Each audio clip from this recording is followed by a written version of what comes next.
Medfield TV presents Meet the Candidates, interviews with our local citizens running for local offices.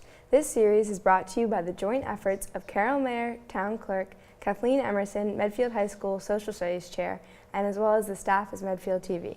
I'm Caroline Arcari from Medfield High School, and I will be posing questions to the candidate. He will have 2 minutes to respond to each question. At the end of the questioning period, the candidate will have 2 additional minutes to address the TV audience. Today, we are interviewing Pete Peterson. He's an incumbent running for the office of Selectman. This position is for a 3-year term. There's 1 position open and he is running unopposed. How are you doing today? I am excellent. Perfect. Nice to see you. You too. Thank you for being here. Your first question is, what do the Selectmen do? Well, technically, legally, the Selectmen are charged with running the town. How? And so that we're legally the chief executive officers of the town. Realistically, we delegate most of the work of running the town to the town administrator, Mike Sullivan, and the assistant town administrator, Christine Terweiler, and so that they run it on a day-to-day basis. And the Selectmen really function mainly as the group that implements the policy that the town administration then implements to run the town. What? But if there any of the big issues that come up, it's oftentimes it's the Selectmen who are asked to make the decision as to what should happen. Oh, that's so cool. How long have you been a Selectman? I started in 2000, the year wow. 2000, so I've been doing it for this is 18 years now. Yeah, what do you like about your position? It is truly fascinating to see how a town government works, and I guess what I've really enjoyed is trying to make some changes that make it work better for the people in the town, for the residents, and to try to, for instance, when I became a selectman, there were not regular meeting hours for the selectmen. You didn't know when the next selectmen's meeting was going to be.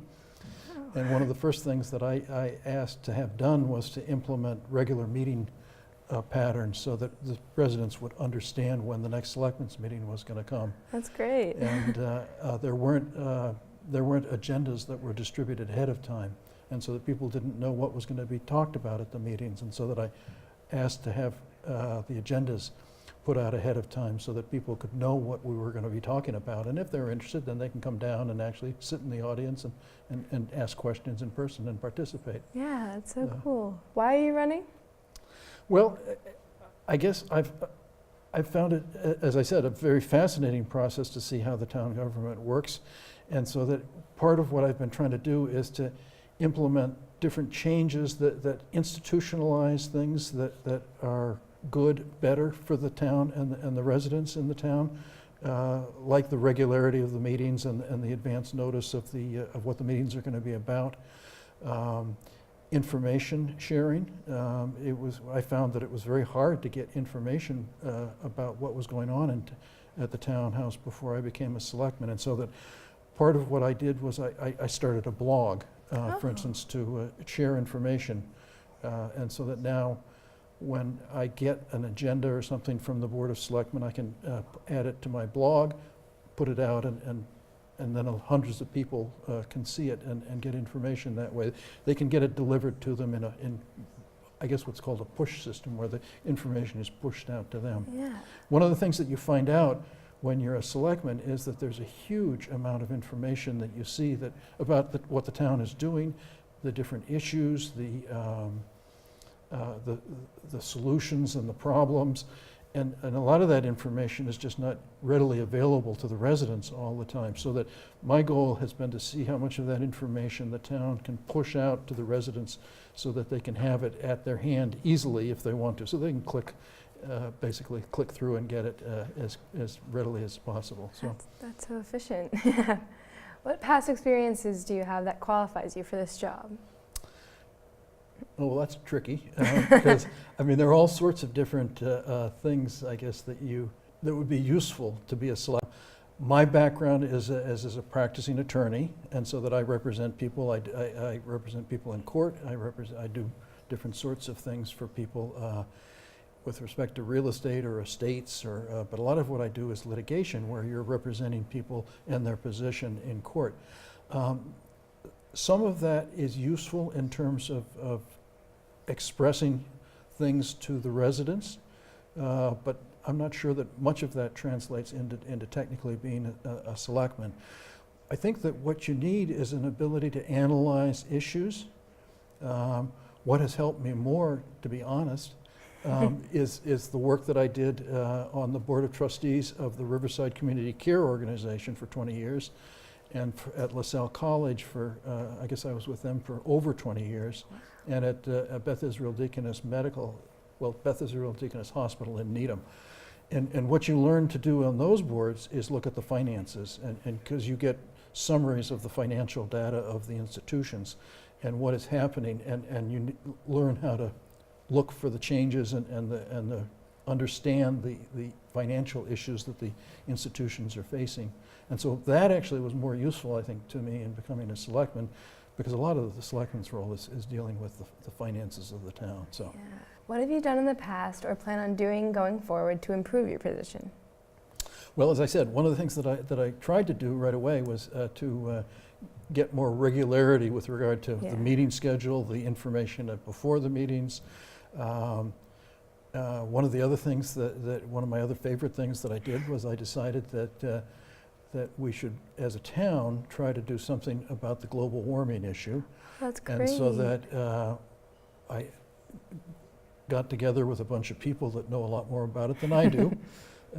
That's one of the things that you learn about is when you're trying to affect change, is that we don't know everything, so that's very helpful to have access to people that know more. And I met a group of people who were very knowledgeable about energy issues and about climate change sort of issues. And their approach was that what we should be doing is, in fact, using less energy. And so out of this meeting, we formed an energy committee for the town. Wow. And the energy committee has met regularly for maybe 5, 6, 7 years now. And the energy committee has lowered the town's usage of energy by about 30%. So that the reality is that the energy committee has saved the town money we don't have to pay as much for our electricity and our gas that we use. I think at one point I figured out that we had saved enough money on an annual basis that we were paying for 3 teachers. Oh wow, that's amazing. So, yeah, it was almost $200,000, I think, dollars a year. And in addition, it's doing the right thing for the climate in terms of trying to keep our usage of things down to a minimum so that we're not impacting the client adversely. That's amazing, yeah. Do the selectmen work on their own or do they collaborate with other town officials? Yes and yes. We work on our own and we also collaborate a lot. It's what you learn is that if you want to change things, you don't do it all by yourself. You need to collaborate with other people, and you need to really, the decisions in Medfield are made by the annual town meeting for the most part. And so that there you need to have a huge swath of the community in favor of what you're proposing in order to get that to happen. But there's some things like, one of my favorite examples is Mr. Richard DeSorga, noticed that the turn out of the CVS onto Route 27 was too narrow. And he took it upon himself to deal with CVS and the different town boards, and he got that changed. Wow. And so he basically did that on his own. Wow. But most of the things I think that selectmen do are things that are done collaboratively, and then the town meeting decides yes or no on the things that we've thought about and suggested. Yeah. What are your opinions about major town issues such as a new Parks and Rec building? Well, the Park and Rec has certainly labored for years with a very inadequate building. It's a cute building, but it's certainly not usable in any sort of functional modern way. And so they've just been hugely limited, and they're still very effective at running a very large program. I mean, they're just maxed out in terms of their summer camp and all the other programs that they're running. So that I think that if they could have a bigger building, that they would be able to have a bigger program, have a bigger impact.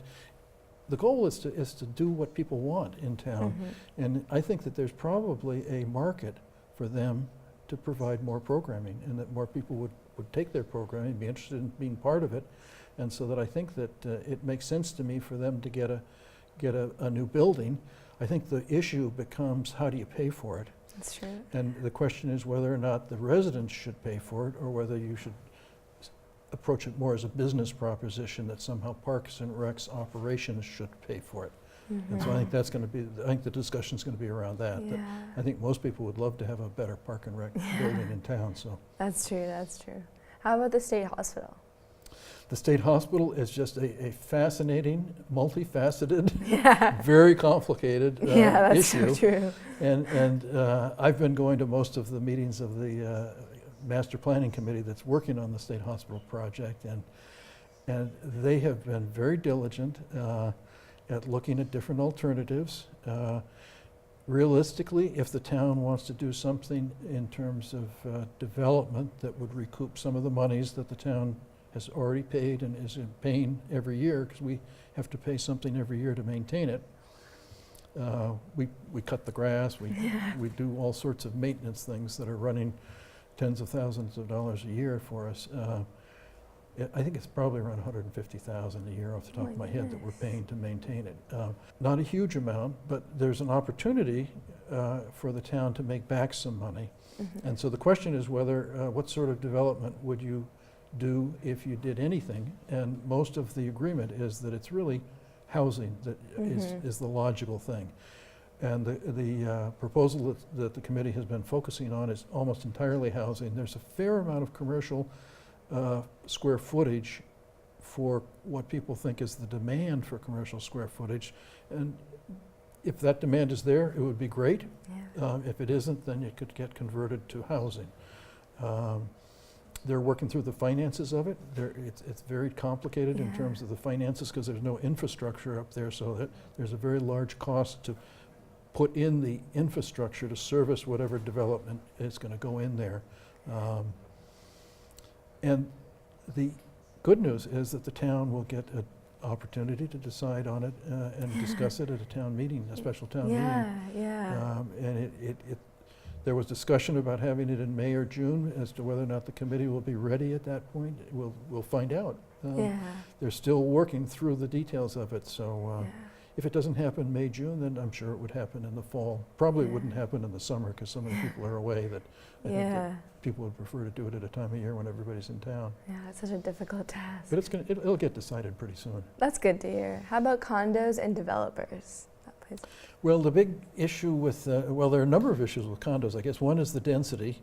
There are developments like the one on Brook Street or on North Street, Glover Place, where the density is fairly high. In the downtown RU district, the zoning rules were such that you could have up to around 7 units an acre as of right. And that's changed now because of the zoning that we changed at the annual town meeting. And so that the density is a little bit less. So that, but you can still do a greater density in the downtown. And so there's that issue that we've worked out a sort of an agreed density for the downtown, so that there's that opportunity if people accumulate enough property, like Old Village Square, for instance. Mr. Costello accumulated 7 acres and was able to do, well, I think it was 6 acres, and he was able to do 42 units as of right. Wow. So that those are very dense, they're close together. That's an interesting development from the standpoint that it, to me, it looks very nice. You walk around through there. It looks, has a lot of curb appeal because there are no garages in front of the houses. The garages are out back. And so when you walk down the street, it looks like a nice neighborhood. Yeah. The houses are about 10 feet apart, and it's all a condominium. So that if you live there, you can't put a swing set up in the yard anywhere. So that what he has found is that there are very few school children that live in that development. So that's an example of a type of housing from which the town can actually make a profit. The taxes on that, I'm told, are around $600,000 a year for all of the 42 units. Wow. The costs are minimal to the town because the town doesn't even plow the streets in the winter, and there's only one school child that lives there. So the town's probably making more than $500,000 a year of profit off of that development. So if you take that sort of model, you could build the right type of housing at Medfield State Hospital and have it be profitable for the town. Yeah, that's great. What happens when town organizations disagree? Oh, well, then that has to get sorted out, but that's how that happens isn't always easy. I mean, ultimately, the town meeting is the arbiter of any sort of disagreement, really, for the most part, because well, they're the ones that usually have the final say on everything. I mean, I guess there's some instances where a particular board or committee has the final say on something, but I think the big issues go to the town meeting. I mean, when we were talking about the condos, the one thing further that I guess I'd like to mention about that is the 40B developments. Oh, yeah. Because that's the other big part of the development in town is the issue of these unfriendly 40Bs, like the 200-unit one that was proposed on Dale and Route 27. And the good news is that we seem to have gotten control of our fate in terms of coming up with a plan. We first came up with a housing production plan, and then we came up with a mechanism to actually build 21 affordable units a year. So that currently this year we're in the safe harbor, the first year of our safe harbor, because of the fact that we have permitted it and we're actually having private developers build 21 affordable units in town. Wow. So that, Yeah. and we've got ones that are lined up for next year too, 21. And as long as we are permitting and building 21 units a year, then we can stay in the safe harbor and we can have friendly 40Bs, but not unfriendly 40Bs. So that's the process that you see working out right now with Mr. Kelly on Dale Street. His 200-unit development is down to 36 units now, and he's trying to get the town to agree to let him go forward with that. Yeah, that's great. Would you ever run beyond selectman for a state office? I don't think so, no. No interest. Yeah. And what should the voters know about you? Oh, well, I don't know. Let's see. I guess just the things that we've been talking about. I mean, you know, what I think that I often think that my job as a selectman is to be willing to inform myself about issues, and the way that you do that a lot of times is to go to the meetings of the groups and the committees that are talking about the issues. I'm not on a lot of committees in town, but I go to a lot of committee meetings. Anybody can go to a town committee meeting. And so that's what I do, is I just attend a lot of meetings to inform myself about issues. For instance, one of them recently in the past year was the Medfield Children's Center that was being proposed down on High Street on the south side of town. And there was a lot of concern about the location where it was being proposed for. And some of the residents there asked me to come to the meeting. And so I started going to planning board meetings about the creation of that entity, and learned and educated myself about that. I didn't have any particular authority or particular role in it, but people had asked me to get involved, so I informed myself about it. So a lot of times what I think of as my role is really just to get information. As I say, I go to the meetings of the Medfield State Hospital Committee, mainly because I've been involved in the state hospital issue for a long time, and I want to help them with any information that I have. So I just want to be able to share with them information that I have, but also just so I can learn what they're doing and be ready to make recommendations to the residents when it becomes to that point where I need to take a position and make a recommendation. So as a selectman, a lot of what I do is just go to other meetings, listen, and then share what I learned with the people. That's great. What other hobbies or talents do you have besides town government? Well, I like exercise. I've liked to run. I'm getting much worse at running. But there was a time when I ran 3 marathons. And I loved doing that. The first marathon I ran was up in New Hampshire. That's beautiful. And it was beautiful. We started in Conway, New Hampshire, and we ran towards Maine, then we ran towards North Conway, and then we came back to Conway, and then we were halfway. And then we ran up the Kangamangas Highway for 6 miles and then came back. And what I found in that race was that it was such a small race that all the people came back and they just did the half marathon and they went back into town, and all of a sudden I didn't see another person for the second half of the race. I was so far behind.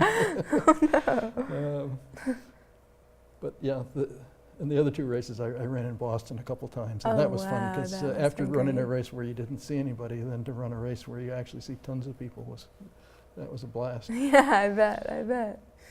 Now, would you please take a few moments to speak to the audience? Okay. Just about anything, huh? Yeah. Well, I guess I'll just talk about the fact that we do have a municipal election coming. It is very important for people to, I think, go and vote. And we're fortunate this time that we have a contested election for the school committee seat, so that I think that people should look at what both candidates are about and make a decision there. I always try to vote even when there aren't any contested elections, just to, I guess, as a show of support for the people who are working for us at the town, and appreciation, I guess, just for what they're doing. But I think we're very fortunate here in Medfield. We have a lot of people that are very interested in the town and the town government, how the town operates, the quality of our life in Medfield.